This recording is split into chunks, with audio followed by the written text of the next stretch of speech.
Jai Hind दोस्तों, welcome back to Smart IAS Foundation. You are watching Pre-Secure with me Raj Gaurav, and on today December 31st 2025, on the very last day of this year 2025, I welcome you again to this current affairs MCQ discussion session. साल बदलेगा पर हमारी पढ़ाई की आदतों में कोई ऐसा बदलाव नहीं आना चाहिए कि हमारी तैयारी कमजोर हो जाए, बल्कि हमें 2026 में ना अपने तैयारी को और बेहतर करना है और ज्यादा सिंसियरिटी के साथ। ठीक है, और इसलिए आज तुम लोग वो रिजोल्यूशन भी लोगे। आज प्रैक्टिस क्वेश्चन के साथ साथ आपके लिए एक और प्रैक्टिस है, आपके लिए न्यू ईयर का रिजोल्यूशन। उसके बारे में हम बात करेंगे। पहले हम आज के एजेंडा को डिस्कस कर लें। तो आज जो पहला टॉपिक हम डिस्कस करने वाले हैं वो होगा PM Setu scheme.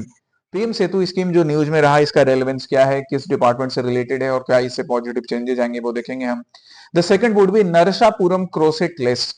Narsapuram crochet lace ये करंट अफेयर्स में भी मेंशन था और इसको लेकर ना हिस्ट्री के बुक्स में भी लिखा हुआ है। ऐसे ऐसे टर्म्स आपसे एग्जामिनेशंस में पूछे जाते हैं, जैसे कलमकारी आर्ट पूछा जा चुका है कई बार यूपीएससी के और बाकी स्टेट पीसीएस के एग्जामिनेशन में। सो आज हम नरसापुरम क्रोसेट लिस्ट के बारे में पढ़ेंगे। The third would be INSV Kaundinya, है ना, Indian naval ship vehicle Kaundinya के बारे में बात करेंगे कि क्या इसका रेलेवेंस है। क्या ये इंडियन नेवल शिप हमारा कोई वॉरशिप है, या कोई ये हमारा सबमरीन है, या इसका कोई और अदर रेलेवेंस है, वो हम डिस्कस करेंगे। इसके हिस्टोरिकल रेलेवेंस भी प्रेजेंट है, वो भी हम आज जानेंगे।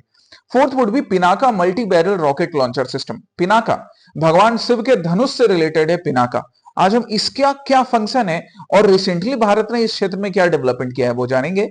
Fifth would be agarbattis and new BIS standards. ऊपर पिनाका भगवान शिव के धनुष की बात करें, नीचे बात करें अगरबत्ती की, तो हम सबके घरों में ना ये अगरबत्ती कॉमन है। हाँ, ये ना रिलीजन स्पेसिफिक नहीं है, आप भगवान शिव की वर्शिप करें, आप अल्लाह वाहेगुरु जीसस के सामने अगरबत्ती जलाएं, बट ये अगरबत्ती हम यूज करते हैं, इंसेंस स्टिक्स यूज करते हैं। आज हम इसको लेकर बीआईएस स्टैंडर्ड्स की बात करेंगे कि बीआईएस नाम की जो बॉडी है वो इसके क्या स्टैंडर्ड्स को नए डिसाइड कर रहा है। देन आपके लिए होंगे प्रैक्टिस क्वेश्चन, और साल अंत हो रहा है इसलिए एक नया प्रैक्टिस रिजोल्यूशन वाला भी, वो बात करेंगे आगे। चलिए पहले टॉपिक पर चलते हैं, पीएम सेतु स्कीम पर। आप यहाँ पे न्यूज़पेपर की क्लिपिंग देखो ऑल इंडिया रेडियो का, यहाँ पर क्या बोला जा रहा है, that the ministry of skill and development and entrepreneurship. मतलब कौन सी मिनिस्ट्री यहाँ पे इन्वॉल्व है पीएम सेतु से, तो skill development and entrepreneurship involve है।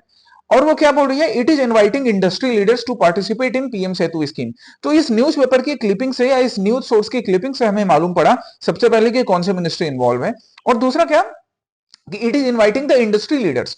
मतलब प्राइवेट सेक्टर्स को इनवाइट किया जा रहा है कि भाई साहब आप आओ और स्किल्स डेवलप करने का काम करो, सो दैट भारत के युवाओं के पास, यूथ के पास न्यू स्किल्स भी हैं और एंटरप्रेन्योरशिप या फिर बाकी जो इंडस्ट्री चल रही है उसमें ज्यादा बेहतर योगदान दे सके हमारे भारत के युवा।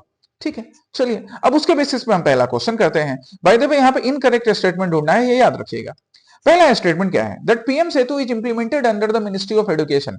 यहीं पर गलती हो गई, मिनिस्ट्री ऑफ एजुकेशन के अंदर नहीं, मिनिस्ट्री ऑफ स्किल एंड जो हमारा एंटरप्रेन्योरशिप है उसके अंदर वर्क कर रहा है हमारा PM Setu scheme. To upgrade private industrial training institute through a cluster based model. यहाँ पर ना हम मिनिस्ट्री ऑफ स्किल्स की बात करेंगे। यस, जो ट्रेनिंग इंस्टीट्यूट्स हैं हम उनके कैपेबिलिटीज को, उसके स्ट्रेंथ को इंप्रूव करेंगे, but under different ministry. Details आगे डिस्कस कर लेंगे। Second, the scheme excludes private industry participation and follows a purely government-led approach to curriculum design and instructor training. बिल्कुल करिकुलम डिजाइन वगैरह जो है ना, इसमें गवर्नमेंट का रोल होता है, लेकिन प्योरली गवर्नमेंट रोल नहीं है। यहाँ पे इंडस्ट्री पार्टिसिपेशन इंश्योर करवाया जाएगा, क्योंकि जब आईटीआई को आप एडवांस बनाना चाहते हो या स्किल्स देने की बात करोगे, और अगर आप उसमें प्राइवेट सेक्टर का इन्वॉल्वमेंट नहीं करोगे, तो तुम्हें लगता है कि प्रॉपर स्किल्स यूथ को मिल पाएगा? बिल्कुल नहीं। दैट्स व्हाई प्राइवेट सेक्टर का इन्वॉल्वमेंट जरूरी है। Second statement wrong. Third, PM Setu aims to modernize government ITIs using a hub and spoke model with support from anchor industry partners. बिल्कुल, यहाँ पे एंकर इंडस्ट्री पार्टनर्स होंगे, leading industry partners होंगे, leading institutions भी होंगे, और फिर उनके साथ मिलकर जो भी गवर्नमेंट आईटीआईज हैं उनकी स्ट्रेंथ, उनकी कैपेबिलिटीज को इंक्रीज किया जाएगा, उनको और ज्यादा मॉडर्नाइज किया जाएगा, ताकि हमारा जो यूथ है इन गवर्नमेंट आईटीआईज से अप टू डेटेड स्किल्स सीख सके। इनकरेक्ट ढूंढना था, आंसर क्या होगा, 1 and 2 ओनली। करेक्ट ढूंढना होता तो फिर हम 3 ओनली को चूज करते हैं। चलिए, सो हमारा पीएम सेतु मींस प्रधानमंत्री skill and employability transformation through upgraded ITIs, यही पीएम सेतु है। याद रखिएगा, ये आपके जीएस पेपर 2 या जीएस पेपर 3 के आंसर्स लिखने में भी आपको हेल्प करेगा, which is working under the ministry of skill and development. Scheme के टाइप की बात करें तो सेंट्रली स्पॉन्सर्ड स्कीम है गाइज, मतलब central government and state government दोनों के कोलैबोरेशन से यूथ के स्किल एनहेंसमेंट का काम किया जाएगा। इसमें यह चीज ध्यान रखा गया है कि इंडस्ट्री लेड मॉडल को अडॉप्ट किया जाएगा। इंडस्ट्री लेड मॉडल मतलब जो भी इंडस्ट्रीज हैं, प्राइवेट इंडस्ट्रीज हैं, and which kind of skills they need from the youth, उसको ध्यान में रखकर वैसे ही स्किल्स यूथ को सिखाई जाएंगी, ताकि यूथ ना सिर्फ पढ़कर डिग्री लेकर बाहर नहीं निकले या आईटीआई का सर्टिफिकेट लेकर बाहर नहीं निकले, एक्चुअली में वो जॉब रेडी बने। That is the requirement. अब इसके कंपोनेंट्स की बात करें तो दो कंपोनेंट में इसको डिवाइड किया गया, hub and spoke model. Hub and spoke model यहाँ पे अराउंड पहले 1000 आईटीआई को चूज किए जाएंगे और उनको एडवांस्ड सेंट्रल इंस्टीट्यूट के टच में रखकर उनको ट्रेनिंग दी जाएगी, या इंडस्ट्रीज के साथ मिलकर उनको ट्रेनिंग्स दी जाएगी, उन आईटीआई को उनका इंफ्रास्ट्रक्चर भी इनहेंस किया जाएगा। दूसरा है 5 नेशनल स्किल ट्रेनिंग इंस्टीट्यूट का डेवलपमेंट करना, ये कंपोनेंट 2 है। ठीक है, capacity augmentation of 5 national skill training institute and setting up 5 national centres for excellence. मतलब ऐसे national centres of excellence and national centre for skill training institute को setup करना, कहां कहां पर, भुवनेश्वर, चेन्नई, हैदराबाद, कानपुर एंड लुधियाना में, ताकि इंडिया का हर पार्ट, ईस्टर्न, वेस्टर्न, सेंट्रल, हर पार्ट को एड्रेस कर सके, वहां पर यूथ को स्किल्स मिल सके इन नेशनल सेंटर ऑफ एक्सीलेंस के थ्रू। तो इस दो कंपोनेंट में यहां पर आईटीआई में स्किल एनहेंसमेंट का काम किया जा रहा है। और बाकी हम बात करें इंडस्ट्री लेड शिफ्ट का, तो सरकार ने ये चीज रियलाइज किया कि अगर हम इंडस्ट्रीज का इन्वॉल्वमेंट करवाएंगे, प्राइवेट सेक्टर का इन्वॉल्वमेंट करवाएंगे, तो हमारे यूथ में स्किल्स, खैर ऐसा नहीं था कि आईटीआई से पहले निकलकर जो यूथ आ रहे थे उनके पास स्किल्स नहीं था, पर कई बार देखा जाता था ना कि वो स्किल्स जो है वो as per the industry demands नहीं है। अब वही चीज सही किया जाएगा कि स्किल्स इंडस्ट्री डिमांड्स के अकॉर्डिंग होंगे। ठीक है, कर्नाटका, गुजरात, असम, चंडीगढ़ ने इसको लेकर पहले ही ईओआईज रिलीज किए हैं, मतलब यहां पर पहले से ही एक प्रोएक्टिव वर्क यहां पर चल रहा है। ग्लोबल हब की बात करें तो इन 5 सेंटर्स में ग्लोबल हब या फिर नेशनल स्किल ट्रेनिंग इंस्टीट्यूट बनाने का काम किया जा रहा है, या global centre of excellence develop किया जाएगा। रोल ऑफ इंडस्ट्री पार्टनर्स की बात करें तो they would help in curriculum, ये करिकुलम में भी हेल्प करेंगे कि जो करिकुलम होगा वो जॉब लिंक्ड होना चाहिए, आपको वो स्किल सिखाए जाए। जैसे अब बात एआई की हो रही है, तो अगर हम टैली टैली करते रहेंगे, जैसे कई लोग टैली सीखने पर ध्यान देते हैं, बिल्कुल टैली आना चाहिए, लेकिन जब एआई की बात हो रही है तो हम सिर्फ टैली पे डिपेंडेंट रहेंगे तो हम अप टू डेटेड नहीं हो पाएंगे। इंफ्रास्ट्रक्चर भी इंक्रीज होना चाहिए, एंड अप स्किलिंग, मतलब जो इंस्ट्रक्टर्स हैं उनकी भी स्किल्स इनहेंस होनी चाहिए। इंस्ट्रक्टर्स की स्किल्स इनहेंस होगी, इंफ्रास्ट्रक्चर डेवलप होगा, अप टू डेट करिकुलम होगा, तो हमारा जो यूथ है वो नए टेक्नोलॉजी के साथ, नए स्किल्स के साथ मार्केट में जॉब रेडी बनेगा। So what would be the overall significance? The modernisation of training institutes, accountability. Accountability कहने का मतलब कि ये ट्रेनिंग इंस्टीट्यूट सिर्फ सर्टिफिकेट देने का सेंटर नहीं होंगे, एक्चुअली में अकाउंटेबल्स होंगे इंडस्ट्री लेड स्किल्स सिखाने का। And so overall the global competitiveness of the youth as well as these training institutes of India would increase. India का जो यूथ होगा वो स्किल्स से पीछे नहीं रहेगा और पूरी इंडिया की ग्लोबल कॉम्पिटिटिवनेस इंडेक्स में भी इंक्रीमेंट होगी।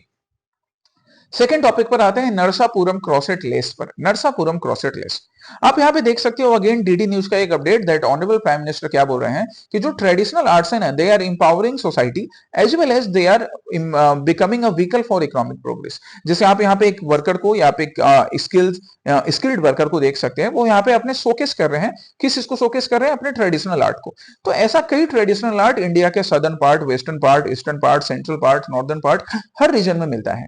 आज हम जिसकी बात करेंगे वो इंडिया के सदर्न पार्ट से रिलेटेड है। कौन से स्टेट से रिलेटेड, अभी चेक करते हैं। पहला statement, it is a traditional handloom craft originating from the state of Telangana, कि ये जो क्राफ्ट है ना ये तेलंगाना स्टेट से ओरिजिनेट होता है। एक्चुअली में तेलंगाना स्टेट से ओरिजिनेट नहीं है, इसका ओरिजिन ना गोदावरी रीजन आंध्र प्रदेश में ड्रॉ किया जाता है। तो यहां पर ना ये बेसिक डिफरेंस याद रखिएगा, तेलंगाना आंध्र प्रदेश से ही निकलकर बना, बट ओरिजिन इसका गोदावरी रीजन ऑफ आंध्र प्रदेश से ड्रॉ किया जाता है, not from the present state of Telangana. ठीक है। Second, the craft was introduced in 19th century by Scottish missionaries. Yes, ये भी करेक्ट है। यहां देखो, इनको स्कॉटिश मिशनरीज ने ही इंट्रोड्यूस किया था 19th सेंचुरी में, 1844 के अराउंड में। ये स्कॉटिश मिशनरी जब यहाँ तेलुगु रीजन में प्रेजेंट थे, then they were introducing this kind of skills among the people. इसके पीछे उनके दो पर्पस होते थे, एक तो मिशनरीज का पेनिट्रेशन भी हो सके लोगों के बीच में, और दूसरा जब पेनिट्रेशन कर रहे हैं तो सिर्फ क्रिश्चियनिटी के ऊपर अगर उनको सिर्फ उन्हें लेक्चर्स दिए जाएंगे या बाकी गॉस्पेल्स दिए जाएंगे तो उससे लोग आपकी तरफ अट्रैक्ट नहीं होंगे। दैट्स व्हाई स्किल्स इंट्रोड्यूस करने का काम भी किया गया। इसमें जो ट्रेडिशनल स्किल्स पहले से तेलुगु रीजन के लोगों के पास थे उस चीज को यूज किया गया और स्कॉटिश स्किल्स के सहारे ये स्किल्स एनहेंस की गई। ठीक है। थर्ड स्टेटमेंट, तो सेकंड हमारा करेक्ट हो गया। Third, it has been granted the GI tag to protect it from machine made imitations. Yes, इसको जीआई टैग भी मिला है so that machine made imitation से बचाया जा सके। क्योंकि हम ये चीज हमने देखा ना, अभी बिहू के टाइम में, बोहाग बिहू के टाइम में हमने ऑब्जर्व किया आसाम में कि मार्केट में जो हैंडलूम बेस्ड गमछा होते थे उनके कंपेरिजन में पावर लूम बेस्ड गमोसास काफी ज्यादा थे। They were penetrating the market and not only during the time of Bihu but in other times as well. जिससे हमारे जो ट्रेडिशनल वर्कर्स होते हैं ना, उनके स्किल्स या उनका जो लाइवलीहुड होता है वो कॉम्प्रोमाइज हो जाता है। And that's why GI tag देना जरूरी बात होती है, जिससे कि ऐसे ट्रेडिशनल आर्टिस्ट या ट्रेडिशनल वर्कर्स जो है उनके लाइवलीहुड भी बने रहे और डुप्लीकेसी कम से कम हो। पूरी तरह से खत्म नहीं होगा मशीन बेस्ड इमिटेशन, बट कम होने के चांसेस होते हैं या कम होने के लिए प्रयास किया जाता है। Third, the technique involves the use of multiple needles to create interlocking silk patterns. पहली बात ना, यहां पर सिल्क पैटर्न नहीं है। सिल्क पैटर्न की अगर बात होती ना तो मेनली तमिलनाडु रीजन में होती। आंध्र प्रदेश रीजन में उतना ज्यादा सिल्क का प्रोडक्शन नहीं होता है। यहां पर मेनली किस चीज का प्रोडक्शन होगा? कॉटन का। जैसे मैंने अभी इस टॉपिक को जब मैं मेंशन कर रहा था तो मैंने कलमकारी के बारे में बताया ना, जब हम एजेंडा डिस्कस कर रहे थे। क्या? कलमकारी। आज तुम्हारे होमवर्क ये भी है कि तुम कलमकारी आर्ट के बारे में पढ़ोगे और मुझे कमेंट सेक्शन में बताओगे व्हाट इज दिस कलमकारी। ठीक है, सो कलमकारी भी आपको कुछ कुछ दिखेगा नॉलेज। जहां पर हम बात करेंगे कॉटन की, हम वहां बात करेंगे कलम की और फिर चित्रकारी की। तो क्या है कलमकारी, आप मुझे बताना है ना। वॉल पे किया जाता है, कपड़े पे किया जाता है, पेपर पे किया जाता है क्या? फोर्थ स्टेटमेंट रॉन्ग हो गया। ये सिल्क बेस्ड वर्क नहीं है और मल्टीपल निडल्स का यूज नहीं किया जाता है। यहाँ पे एक क्रॉसेट का, इसको हम लोग सुआ बुलाते हैं या अलग अलग नाम से बुलाते हैं। ये देखिए क्रॉसेट ऐसा होता है, हल्का सा यहाँ पे पॉइंटेड ऐसे कर्व शेप का रहता है, इसका यूज किया जाता है। सिंगल, ये रहा क्रॉसेट, और इसी से डिजाइन बनाई जाती है। तो फोर्थ स्टेटमेंट भी हमारा रॉन्ग हो गया। खैर, हमें करेक्ट ढूंढना था। आंसर क्या होगा हमारे लिए? 2 and 3 ओनली। ओके, चलिए अब हम डिटेल्स पर आए। तो डिटेल्स तो मैं तुम्हारे सामने डिस्कस कर ही चुका हूं कि 1844 में 19th सेंचुरी में ही स्कॉटिश मिशनरीज ने इंट्रोड्यूस किया and then it survived. It did not only survive the famine of 1899 but as well as the 1929 depression. ये 1929 का डिप्रेशन बहुत पहले, आजादी के पहले की बात है। ये इतना बड़ा डिप्रेशन था कि इसने कई देश की दशा बदल दी। जर्मनी में एक नए डिक्टेटर का राज होता है। कौन सा डिक्टेटर? Yes, Adolf Hitler. इसी डिप्रेशन का फायदा उसने उठाया था। उसने जर्मनी के लोगों के अंदर नफरत भर दी कि देखो ये जो डिप्रेशन है ना, इसके लिए रिस्पॉन्सिबल हैं ज्यूज। और वो नफरत इतनी भर गई कि लाखों ज्यूज मारे गए और जर्मन लोग जो थे वो उसके पार्ट बनते जा रहे थे नफरत की वजह से। इसलिए अगर किसी भी टाइप का नफरत कोई भी लीडर या कोई भी पर्सन आपके अंदर भरने की कोशिश करे, हाथ जोड़ लो, वहां से दूर हो जाओ। वो आगे जाके इस सिचुएशन तक पहुंच सकता है। उसके आगे 18th 19th और सॉरी 19th 20th और 21st सेंचुरी में भी ये लोकल पीपल को लाइवलीहुड प्रोवाइड करने का काम करता है। सिंगल क्रॉसेट हुक यूज करते हैं और कॉटन थ्रेड पे वर्क होता है, सिल्क पर नहीं, कॉटन थ्रेड पर। ठीक है, अब अगर मान लो आज कोई अगर सिल्क पे वर्क करने लगे तो that can be a new development, otherwise traditionally ये कॉटन वर्क है। इसके लिए हम बनाते क्या है? होम फर्निशिंग के आइटम्स बनाते हैं, मतलब बेडशीट्स, पिलो कवर्स, है ना, आपके लिए वॉल हैंगिंग्स, ये सब बनाने का काम होता है। पर्स पे, बाकी गारमेंट्स, इन सब के लिए भी हम प्रोडक्ट्स बनाते हैं। ग्लोबल मार्केट की बात करें तो ये जो प्रोडक्ट है ना, ये काफी हाईली एक्सपोर्ट ओरिएंटेड है, क्योंकि स्किल्स इतनी प्यारी होती है कि इनका फ्यूचर फॉरेन मार्केट में भी बड़ा डिमांड रहता है। यूनाइटेड किंगडम में, यूएसए में, फ्रांस में और बाकी मार्केट्स में भी। ठीक है, तो दोनों चीज हो रहा है। एक तो ट्रेडिशनल स्किल्स को कंटिन्यू भी कर रहे हैं, इंडिया में लोकल लेवल पर भी नीड है, और ग्लोबल मार्केट में भी कॉम्पिटिटिवनेस बढ़ा हुआ है। जीआई टैग इसे मिल चुका है, that we have known. One district one product initiative के अंदर भी इसको रिकॉग्नाइज किया जाता है। इंस्टीट्यूशनल सपोर्ट के लिए ये इंस्टीट्यूशनल सपोर्ट्स भी इनके पास प्रेजेंट है, स्पेशली मिनिस्ट्री ऑफ टेक्सटाइल का EPCH, export promotion council for handicraft, जो कि एपेक्स बॉडी है, नॉन प्रॉफिट ऑर्गेनाइजेशन है, जिसके थ्रू ऐसे जो भी हैंडीक्राफ्ट्स होते हैं उनको इंटरनेशनल स्टेटस, इंटरनेशनल मार्केट्स में उनकी कॉम्पिटिटिवनेस बढ़ाने के लिए, उनकी अवेलेबिलिटी बढ़ाने के लिए काम किया जाता है। सिग्निफिकेंस हो गया इनका विमेन एम्पावरमेंट, क्योंकि मोस्टली ऐसे वर्क्स में विमेन्स इन्वॉल्व होती हैं। So over 1 lakh rural artists from this Godavari region, Andhra Pradesh and adjoining regions are getting employment. Cultural fashion भी है, स्कॉटिश टेक्निक है जिसमें इंडियन टच है। तो ये ना हमारे ग्लोबल और लोकल ग्लोकलाइजेशन को दिखाता है। किस चीज को दिखाता है? इस वर्ड को ध्यान से सुनो, ग्लोकलाइजेशन, ग्लोबलाइजेशन प्लस लोकलाइजेशन। ठीक है, एंड ग्लोबल रीच भी अभी दिखा रहा है कि ग्लोबल मार्केट में इसका डिमांड है। बुझे भाई साहब? चलिए नेक्स्ट, आईएनएसबी कौंडिन्य। आईएनएसबी कौंडिन्य की बात करें तो द हिंदू क्या बोल रहा है? That the Indian naval sailing vessel Kaundinya sails on maiden overseas voyage to Oman. यहां से हमको सबसे पहले ये बात मालूम पड़ी कि ये जो इंडियन नेवल वेसल है ना, ये एक्चुअली में वॉरशिप नहीं है, ये सेलिंग के लिए यूज किया जा रहा है। It is not a worship, it is not a submarine, ये सेल करने के लिए यूज किया जाएगा। मतलब हमारा ये नेवल शिप अपने हिस्टोरिकल ट्रेड रूट को, ये हम आज इस हिस्टोरिकल ट्रेड रूट की बात कर रहे हैं, ये वेस्टर्न रीजन में जैसे ओमान जा रहा है, तो इस हिस्टोरिकल ट्रेड रूट को, क्योंकि पहले गुजरात पोर्ट से या हमारे अरेबियन सी वाले पोर्ट से हमारा अच्छा खासा ट्रेड रिलेशन होता था, तो इस ट्रेड रूट को फॉलो करते हुए हमारा ये वेसल कौंडिन्य ओमान के रास्ते पर निकल चुका है। सो अगर हम पहले स्टेटमेंट को देखें क्वेश्चन का, it is a modern worship, ये यहीं पे गलती हो जाएगा, ये वॉरशिप नहीं है, है ना, ये अपने ट्रेडिशनल सी रूट को डिफाइन करने के लिए, उसको शोकेस करने के लिए बनाया गया है। Second, it uses the Tankai method, stitching planks with coir rope, avoiding metal fasteners.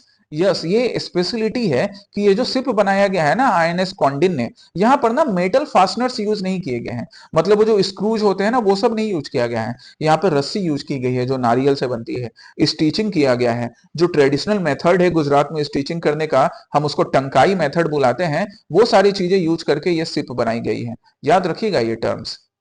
Third, its design is inspired by ancient Indian shipbuilders traditionally from the Gupta period.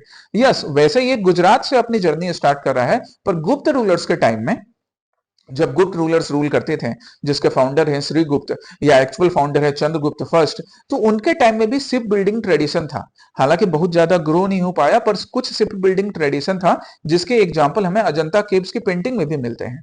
So yes, it is said कि the design of INS Kaundinya is inspired from the design of Gupta period और Ajanta cave paintings as well. Third भी correct है, हमें correct ढूंढना था, answer क्या होगा, सी 2 and 3 only.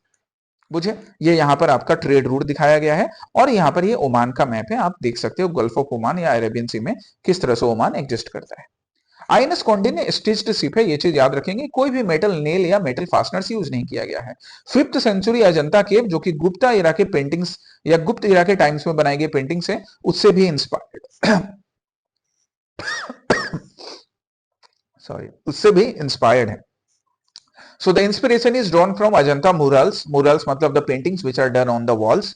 ठीक है, आर्ट एंड कल्चर के लिए अगेन मैं फिर से एक बार बता दूं, जिन लोगों ने अभी नहीं देखा है, वैसे ये अपडेट तो आपको यूट्यूब चैनल पे दिख जाना चाहिए, मैंने स्मार्ट आईएएस ग्रुप में भी शेयर करवा दिया था।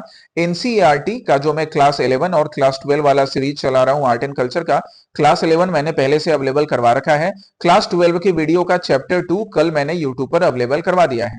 तो आप चैप्टर 1 पहले से था, एंड मैं उम्मीद करता हूं, आशा करता हूं कि चैप्टर 1 तुमने कवर कर लिया होगा, चैप्टर 2 भी मैंने अवेलेबल करवा लिया है, उसको देख लीजिए, प्रीलिम्स का जो प्रैक्टिस क्वेश्चन है उसका आंसर कीजिए, मेंस के क्वेश्चन लिखकर मुझसे इवेलुएट करवाइए। एनसीईआरटी क्लास 11 पहले से है, उसको भी साथ साथ देखते जाइए। ऐसा नहीं करना कि पहले क्लास 11 खत्म करेंगे फिर क्लास 12 पर आएंगे, दोनों को पैरेलली चलाते जाएंगे, बुझे, नहीं तो क्लास 12 का बर्डन हो जाएगा। तो यहाँ पे पूरा आर्ट एंड कल्चर आपका एक बार में सॉर्ट हो जाएगा, ठीक है। अजंता मोरल से इंस्पायर्ड है, साथ ही साथ एक राजा थे जिनका नाम था किंग भोज, 11th सेंचुरी की ट्रीटाइज है जिसका नाम है युक्ति कल्पत्रु। राजा भोज के टाइम में युक्ति कल्पत्रु नाम का एक लिटरेचर है, उससे भी इंस्पायर्ड है हमारा INS Kaundinya. And different foreign accounts, different foreign account मतलब जो ट्रेवलर्स आते हैं तो उन्होंने बोला कि अरे पता है तुम्हें, भारत में ना ऐसे शिप्स बनाए जाते हैं जिसमें मेटल्स का यूज नहीं है, वो लोग इसको सी कर बुन कर, है ना, सोइंग करके ही बना लेते हैं। तो ये सारी चीजों से इंस्पायर्ड होकर आईएनएस कौंडिन्य को बनाया गया है। अब हम इसके सिंबोलिज्म की बात करें तो ये हमारे गंड भेरुंडा मतलब 2 हेडेड ईगल सिंबल जो कि कदम एंड वोडियार डायनेस्टी में यूज किया जाता था, उसको भी शोकेस कर रहा है। यहां पर देखो 2 हेडेड है ना eagle symbol. Simhayali mythical lion on the bow symbolizes protection, जो मिथिकल लाइन बनाया गया है वो प्रोटेक्शन को शो किया जाता है, ये सारी चीजें पहले ही होती थी। Sun motifs represents the vitality and continuity, sun का यूज तो हमारे यहाँ है ही। And Harappan anchor, Harappan time में भी लोथल हमारा एक नेचुरल पोर्ट हुआ करता था, तो it is also showcasing the Indus valley maritime heritage. So Indus valley को रिप्रेजेंट करता है, गुप्ता आर्ट को रिप्रेजेंट करता है, वोडियार कदम्ब डायनेस्टी को रिप्रेजेंट करता है, अजंता की पेंटिंग्स को रिप्रेजेंट करता है, इंडिया के अलग अलग टाइम पीरियड से रिलेटेड अलग अलग कल्चरल हेरिटेज को शोकेस करने का काम करेगा आईएनएसएनवी Kaundinya.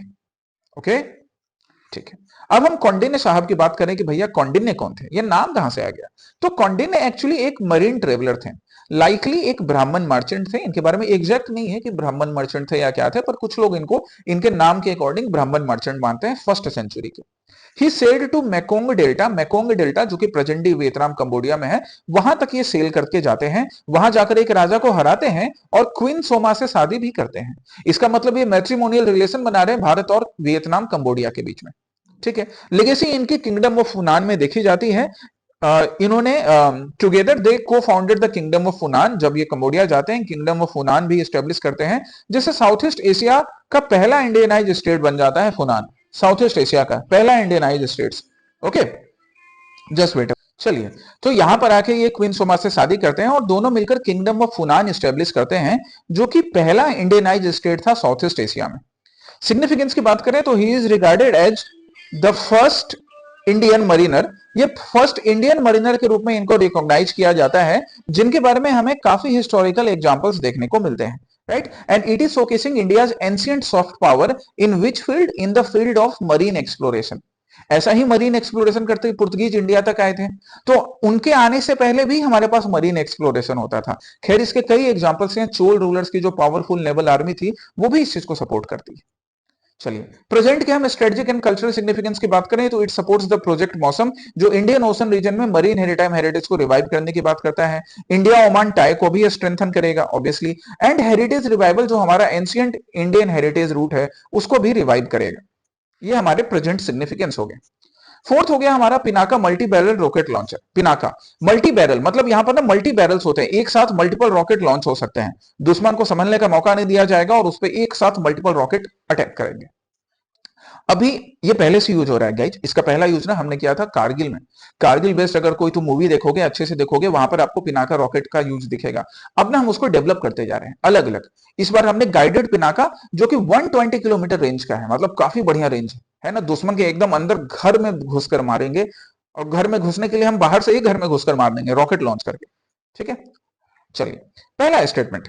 Pinaka is an indigenously developed multi-barrel rocket launcher by DRDO and was first operational during the Kargil War. Yes, it is correct. इसको DRDO ने डेवलप किया है, इंडिजीनियसली डेवलप्ड है और पहली बार कारगिल वॉर में डिप्लॉय किया गया था। The Pinaka MK2 variant, MK2 मतलब जो पिनाका के बाद आया, फर्स्ट वाले के बाद आया, हैज अ शॉर्टर रेंज। यही गलती हो गई है ना, ये छोटी छोटी मगर इंपॉर्टेंट बातें देखनी है कि पिनाका का जो MK2 वेरिएंट होगा वो MK1 के कंपेरिजन में ज्यादा रेंज का होगा। बुझे? Second wrong. अब जहां तक बात है इंप्रूव्ड एक्यूरेसी का, तो एक्यूरेसी तो हम धीरे धीरे इंक्रीज करते जाएंगे। हमने एक स्पेशल पिनाका डेवलप किया है जो कि गाइडेंस बेस्ड है, लेकिन फिर भी MK2 का रेंज MK1 से ज्यादा ही रहेगा और एक्यूरेसी भी बेहतर की जाएगी। Third, Pinaka is the most expensive Indian weapon system. नहीं, यही तो अच्छी बात है। पिनाका ना कॉस्ट इफेक्टिव भी है, ज्यादा एक्सपेंसिव नहीं है। इवन फॉरेन बेस्ड, रशियन या यूएस बेस्ड हम ऐसे मल्टी बैरल रॉकेट की बात करें ना, उनके कंपेरिजन में कॉस्ट इफेक्टिव है। मतलब ये हमारे एक्सपोर्ट को भी बूस्ट करेगा, हमारे डिफेंस का जो बजट है उस बजट में जो कॉन्स्टेंट होते हैं वो भी एड्रेस कर देगा। इंडिजीनियस है तो आत्मनिर्भरता भी शोकेस कर रहा है। एक्सपोर्ट कैसे बूस्ट करेगा? क्योंकि पैसा कम लग रहा है तो कोई दूसरा देश इसको खरीदने से पहले ज्यादा सोचेगा नहीं। How many correct? Only one are correct. Answer हो गया ये। चलिए, so Pinaka multi barrel rocket launcher developed by DRDO, inspired from Lord Shiva celestial बॉम्ब। एक सैचुरेशन वेपन सिस्टम है जो एनिमी के ट्रूप्स को, एनिमी के कैंप को दूर से ही डिस्ट्रॉय कर देगा। पहली बार कारगिल वॉर के टाइम में यूज किया गया था। इसके हम वेरिएंट्स देखें तो पिनाका MK1 37 किलोमीटर का था, पिनाका MK2 60 किलोमीटर का है। गाइडेड पिनाका, इसका भी रेंज भी अच्छा है और साथ ही साथ स्ट्राइक कैपेबिलिटी भी ज्यादा एक्यूरेट है। काफी हेवी पावर फायर पावर होता है, क्योंकि एक बार में 12 रॉकेट्स ना लॉन्च किए जा सकते हैं और एक स्टैंडर्ड जो बैटरी होती है उसमें 6 लॉन्चर्स हैं। मतलब एक बैटरी एक बार में 72 रॉकेट लॉन्च कर सकती है 44 सेकंड्स में। एक जो सैल्वो होता है, जो एक हम सैल्वो की बात करेंगे, एक रॉकेट एक बार में जो फायर करेगा तो 12 रॉकेट फायर कर सकता है। मतलब एक बार इसको ऑन किया गया ना तो 12 रॉकेट 44 सेकंड में फायर हो जाएंगे। और पूरी की पूरी जो बैटरी होती है, मतलब पूरा जो सेट होता है पिनाका रॉकेट लॉन्चर का, उसमें 6 लॉन्चर होते हैं। तो एक लॉन्चर में 12 रॉकेट, तो पूरी बैटरी में 12 इंटू 6 72 रॉकेट्स। 44 सेकंड में ही 72 रॉकेट्स जा रहे हैं। सोचो दुश्मन का क्या हाल होगा। ऑटोनोमस मोड और मैनुअल मोड दोनों पे काम करता है। साथ ही साथ रिमोट मोड भी अवेलेबल है, मतलब दूर बैठकर क्रू की सेफ्टी इंश्योर करके भी पिनाका रॉकेट को लॉन्च किया जा सकता है। दैट्स वाई हमारी डिफेंस कैपेबिलिटी बढ़ा रहा है। नया रेंज 120 किलोमीटर का है, मतलब दुश्मन के घर में मारेंगे, बड़े इफेक्टिवली मारेंगे, कॉस्ट इफेक्टिव भी है, एंड कॉस्ट इफेक्टिव है दैट्स व्हाई आर्मेनिया ने परचेज भी कर लिया है, बाकी देश भी इसको परचेज करने के बारे में सोच रहे हैं। ठीक, चलिए अब हम चलते हैं हमारे नेक्स्ट क्वेश्चन पे, अगरबत्ती एंड उसको लेकर जो बीआईएस स्टैंडर्ड है उस पर। अगरबत्ती, बीआईएस स्टैंडर्ड क्या बोल रहा है, सरकार बोल रही है बीआईएस स्टैंडर्ड के थ्रू कि अगरबत्ती जो इंसेंस स्टिक्स होते हैं, जैसे हम यहाँ देख रहे हैं किसी मंदिर में दिवाले में इसको जलाया जा रहा है, उसमें कई हार्मफुल केमिकल्स भी मिले थे। सो बीआईएस ने बोला कि ऐसे हार्मफुल केमिकल्स को यूज करना स्ट्रिक्टली अब प्रोहिबिटेड होगा, इस चीज को इंश्योर किया जाएगा। ठीक है, देखते हैं जी कैसे इंश्योर किया जाएगा। पहला statement, the BIS has introduced quality standards for agarbattis that classify them into machine made, handmade and traditional masala agarbatti. बिल्कुल, बीआईएस ना इंडियन अगरबत्तीज को इन 3 कैटेगरी में, machine made, handmade and masala agarbatti में क्लासिफाई करती है। मसाला मतलब यहाँ पे इंसेंस मसाला की बात कर रहे हैं, गरम मसाला मत सोच लेना तुम। Second, the new BIS standard permit the controlled use of common insecticide. बिल्कुल नहीं, it does not permit any use of common insecticide और सिंथेटिक फ्रेग्रेंस जो कि हेल्थ को हार्म करें। Second statement wrong, not correct ढूंढना था, आंसर क्या होगा, बी, टू ओनली। ठीक है, चलिए चलो। सो अगरबत्ती की बात करें तो इंडिया वर्ल्ड का लार्जेस्ट प्रोड्यूसर एंड एक्सपोर्टर है। बिल्कुल, इस बात में कहीं पर भी कोई दो मत नहीं होना चाहिए, दो राय नहीं होनी चाहिए, है ना। भक्ति तो भरा हुआ है हम सबके अंदर, भले भक्ति का मतलब समझे या नहीं समझे। तो खैर, लार्जेस्ट प्रोड्यूसर एंड एक्सपोर्टर भी हैं। 8,000 करोड़ लगभग एनुअली जो है ना एक्सपोर्ट करते हैं, सॉरी एस्टिमेटेड 8,000 करोड़ एनुअली है, with export worth nearly 1200 crore, मतलब 1200 करोड़ लगभग एक्सपोर्ट में ही जाता है इस 8,000 करोड़ में से। अब वो to over 150 countries, even like US, Malaysia, Nigeria, Brazil, Mexico, इन सब में हम एक्सपोर्ट करते हैं। लगभग 1200 करोड़ का एक्सपोर्ट है और टोटल मार्केट 8,000 करोड़ का है। रेगुलेटर के लिए बीआईएस नाम की इंस्टीट्यूशन इसको रेगुलेट करती है, जो भी फ्लेवरल सेक्शनल बीआईएस क्या करेगी, फ्रेग्रेंस एंड जो फ्लेवर्स यूज किए जाते हैं इसको मॉनिटर, इसको डेवलप करने का काम करेगी अपने इस कमेटी के थ्रू। इस तरह से 3 पार्ट में डिवाइड किया जाता है, machine made, handmade and traditional masala agarbatti. अब इसकी क्वालिटी इंप्रूव करने के लिए और साथ ही साथ यूजर बेस का कोई भी हार्मफुल इफेक्ट नहीं हो, उस चीज के लिए 2 चीज इंश्योर करना है कि इंसेक्टिसाइड्स जैसे एलेथ्रीन, परमेथ्रीन, साइपरमेथ्रीन, डेल्टामेथ्रीन एंड फिप्रोनोलिन ये सारी यूज ना हो। यूजुअली कई अगरबत्ती में ये हार्मफुल इंसेक्टिसाइड्स मिले थे। अच्छा, एक और बात, ये सारे केमिकल्स के नाम आपको नहीं याद रखने हैं, बस एक बार पढ़ लीजिए और जब रिवाइज कीजिएगा ना तो ध्यान रखिएगा कि ये इंसेक्टिसाइड्स हैं। एक्चुअली में इंसेक्टिसाइड्स और ज्यादा हमें पता है कौन से अगरबत्ती में मिलते हैं, मच्छर भगाने के लिए जो हम लोग यूज करते हैं और मजबूरी में यूज करना पड़ता है, मैं भी यूज करता हूँ क्योंकि मच्छर आजकल, पहले ठंड में मच्छर कम हो जाता था, अब ठंड में भी मच्छर है। गुड नाइट वाला लिक्विड जलाओ उससे भी हानि है, और हम जो जो स्टिक्स लाते हैं आजकल मच्छर को दिखाने वाली अगरबत्ती, उनमें ये इंसेक्टिसाइड्स दिखते हैं। कुछ लोगों ने इसको जो फेस्टिवल्स में या पूजा करने के लिए अगरबत्ती यूज करते हैं वहां पर भी मिलाना शुरू कर दिया था। एंड सिंथेटिक फ्रेग्रेंस इंटरमीडिएरीज जैसे benzyl cyanide, ethyl acrylate and diphenylamine, ये सारे सिंथेटिक फ्रेग्रेंस इनहेंसर्स हैं, इनका भी यूज करना प्रोहिबिटेड है, इन दोनों को यूज नहीं कर सकते हैं। सो न्यू स्टैंडर्ड्स के अकॉर्डिंग बीआईएस इन सारी चीजों पर रोक लगा रहा है। बीआईएस की बात करें तो बीआईएस को स्टेब्लिश किया गया बीआईएस एक्ट 2016 के अकॉर्डिंग, इसका मतलब एक स्टैट्यूटरी बॉडी हो गई। किस मिनिस्ट्री के अंदर काम करता है, ministry of consumer affairs and food public distribution के अंदर। ठीक है, it replace the Indian standards institution ISI को रिप्लेस किया। बीआईएस और आईएसआई के बारे में पहले भी प्रीसिक्योर में मैंने डिस्कस किया है, लेकिन फिर भी जब भी ऐसे इंस्टीट्यूशन आए ना, आप इनका स्टैट्यूटरी नेचर, ऑटोनोमस नेचर, कौन से मिनिस्ट्री के अंदर काम करते हैं, ये सब चेक करते रहना आपके प्रीलिम्स के लिए बड़े इंपॉर्टेंट हो जाते हैं। मेन रोल बीआईएस का हो गया इंडियन स्टैंडर्ड्स को प्रोडक्ट एंड सर्विसेज में इंश्योर करना, आईएसआई मार्क इसको ग्रांट करना, क्वालिटी सर्टिफिकेशन इंश्योर करना, गुड्स और सर्विसेज दोनों इसमें कवर्ड होते हैं। राइट, की फंक्शंस इसके हो जाएंगे इसी की रोल के according, product certification, hall marking of gold and silver, जब भी हम गोल्ड या सिल्वर के प्रोडक्ट परचेज करते हैं तो उसकी हॉल मार्किंग भी बीआईएस के अकॉर्डिंग डिसाइड होती है। And compulsory registration scheme for electronics and IT goods, इसके लिए भी बीआईएस कंपलसरी रजिस्ट्रेशन स्कीम को रन करता है। ओवरऑल सिग्निफिकेंस हो गया कंज्यूमर प्रोटेक्शन करना, सो दैट जो कंज्यूमर प्रोडक्ट यूज कर रहा है उसमें कोई हार्मफुल सब्सटेंस तो नहीं मिला है, या फिर प्रोडक्ट की क्वालिटी अच्छी हो। राइट, ग्लोबल ट्रेड में इंडिया के प्रोडक्ट की कॉम्पिटिटिवनेस को मेंटेन रखना, प्रोडक्ट की क्वालिटी अगर अच्छी रहेगी, हार्मफुल केमिकल नहीं रहेगा, तो जैसा अगरबत्ती का हम 1200 करोड़ का बिजनेस कर रहे हैं, वो 1200 करोड़ से 2400 करोड़ तक पहुंच सकता है। एंड साथ ही साथ जो पब्लिक हेल्थ है लोकल लेवल पर, वो चीज भी इंश्योर करना। तो ये बीआईएस का ओवरऑल सिग्निफिकेंस, ओवरऑल वर्क हो गया। अब हम कल वाले पहले प्रैक्टिस क्वेश्चन को डिस्कस करते हैं, फिर नए प्रैक्टिस क्वेश्चन पर आएंगे। कल का पहला प्रैक्टिस क्वेश्चन यूपीएससी सीएससी के 2016 के क्वेश्चन से था, जिसमें दो टर्म थे, सिद्धार्थ एंड लिंगायत, और इनके वर्क के ऊपर। तो सिद्धार्थ ये जो ग्रुप है ना, ये हमको तमिल रीजन में मिलते हैं। इनके बारे में क्या लिखा हुआ था, देवर मोनोथेइस्टिक एंड कंडेम्ड आइडल्ट्री। एकदम सही बात है, ये तमिल रीजन का एक भक्ति ग्रुप था जिसने मोनोथेइज्म को प्रमोट किया और साथ ही साथ आइडल्ट्री को कंडेम किया कि भाई आइडल्ट्री नहीं होनी चाहिए। Usually most of the monotheist group, मैंने मोस्ट बोला है, ऑल नहीं बोला है, क्योंकि कुछ ऐसे मोनोथेइस्ट ग्रुप हैं जहां पे आइडल्ट्री या कुछ आइडल्स को प्रैक्टिस किया गया, but most of the monotheist group ने आइडल्ट्री को कंडेम किया था कि हम किसी भी टाइप की मूर्ति पूजा नहीं करेंगे। करेक्ट है ये। दूसरा, लिंगायत, ये कन्नड़ रीजन के भक्ति मूवमेंट के ग्रुप हैं। They questioned the theory of rebirth and rejected the caste hierarchy, they rejected the Brahmanical supremacy, and then they showcased कि अगर आपको भैया मोक्ष चाहिए तो उसके लिए भगवान शिव की वर्शिप करें। लिंगायत कम्युनिटी कर्नाटका रीजन का, ये ना अपने गले में भगवान शिव की एक लिंग के फॉर्म में एक लॉकेट पहनते हैं। भगवान शिव को हम शिवलिंग के रूप में वर्शिप करते हैं ना, उसी को लॉकेट के रूप में पहनने का भी काम करते हैं हमारे लिंगायत कम्युनिटी के लोग। तो किसी भी टाइप के ऑर्थोडॉक्स प्रैक्टिसेस को इन्होंने रिजेक्ट कर दिया। इन्होंने बोला कि भगवान शिव की वर्शिप करें बिना किसी रिचुअल्स, बिना किसी ऑर्थोडॉक्स प्रैक्टिसेस से, आप मरने के बाद उनमें समा जाओगे और आपको मोक्ष मिल जाएगा। दोनों स्टेटमेंट यहाँ पर करेक्ट है। ठीक है। दूसरा क्वेश्चन था यूपीएससी के 2025 के प्रीलिम्स क्वेश्चन से। ये 2025 में 2025 में इसी साल पूछा गया था। यहाँ पे स्टेट और उनसे रिलेटेड डिस्क्रिप्शंस थे। तो पहला पेयर क्या था, अरुणाचल प्रदेश। उसके बारे में डिस्क्रिप्शन क्या लिखा हुआ था, the capital is named after a fort and the state has 2 national park.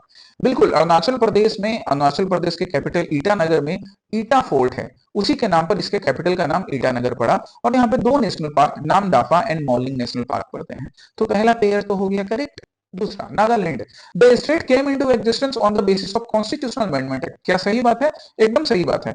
1 December 1963 state of Nagaland act 1962 के थ्रू नागालैंड एग्जिस्टेंस में आता है, मतलब एक सेपरेट स्टेट के रूप में एग्जिस्टेंस में आता है। ठीक है, इसलिए 1 दिसंबर नागालैंड के स्टेटहुड डे के रूप में भी सेलिब्रेट किया जाता है। हॉर्नबिल फेस्टिवल की भी शुरुआत होती है इस रोज से। Third, Tripura, initially a Part C state, it became a centrally administered territory with the reorganization of states in 1956 and later attained the status of a full-fledged state. बिल्कुल, त्रिपुरा के साथ यही था कि शुरू में ये पार्ट सी स्टेट में था, फिर यूनियन टेरिटोरी बनता है 1956 में और कंप्लीट फुल स्टेटहुड इसको 1972 में मिलता है। तो 3 के तीनों पेयर करेक्ट थे। आंसर हमारा क्या होगा, ऑल 3। तो ऐसे डिटेल्स भी अलग अलग स्टेट से रिलेटेड आपको मालूम होने चाहिए। यूपीएससी ने इसको पूछा था, आप बाकी स्टेट पीसेस में भी ये क्वेश्चन एग्जैक्टली रिपीट मोड में भी देख सकते हो। ठीक है, आज के लिए अब पहला प्रैक्टिस क्वेश्चन ये रहा। ये भी यूपीएससी के प्रीवियस ईयर क्वेश्चन 2025 से है। अब वो भी प्रीवियस ईयर क्वेश्चन का ही पार्ट माना जाएगा, 2025 का है ना। साइंस एंड टेक्नोलॉजी और थोड़ा बहुत एनवायरमेंट से रिलेट करके इस क्वेश्चन को बनाया गया है। अच्छे से स्टेटमेंट को पढ़ो, बिल्कुल आंसर तुमको मिलेगा। थोड़ा सा एफर्ट डालोगे, आंसर बिल्कुल मिलेगा। और दूसरा प्रैक्टिस क्वेश्चन ये रहा, panchayat extension to scheduled area act और पेशा रूल से रिलेटेड। ये अभी न्यूज में मेंशन था रिसेंटली। तो ये दोनों आपके आज के प्रैक्टिस क्वेश्चंस हो गए। और फिर जैसा मैंने बोला था कि सिंस ये दिसंबर 2025 का या 2025 का लास्ट प्री सिक्योर है, तो यहाँ पर आपके लिए एक न्यू ईयर रिजोल्यूशन का भी टास्क है। आज भी जब मैं डीसीए लाइव सेशन ले रहा था तो मैंने बोला कि तुम अपने न्यू ईयर रिजोल्यूशन बनाना। हाँ, एक जैसे स्टूडेंट था वो बोला कि सर पूरा नहीं हो पाता है। कोई बात नहीं डियर, पूरा नहीं हो पाता है, पर रिजोल्यूशन बनाने का ये मतलब नहीं है कि आपने सारे पॉइंट्स चेक कर लिए। आप उनमें से कुछ पॉइंट तो चेक कर सकते हो या कुछ हद तक तो आगे बढ़ सकते हो। वो कुछ हद तक ही जो डेवलपमेंट है ना, वो आपके लिए एक बहुत बड़ा अचीवमेंट है। तो एटलीस्ट लिखने का काम कीजिए, सोचने का काम कीजिए कि इस पूरे साल को आप कैसे बिताओगे।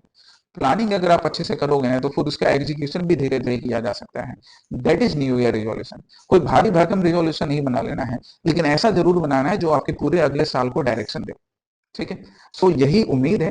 2025 का प्री सिक्योर का सेशन यही एंड हुआ। कल हम लोग फिर मिलेंगे 2026 के प्री सिक्योर के साथ। Till then take care, study well, happy new year in advance. जय हिंद।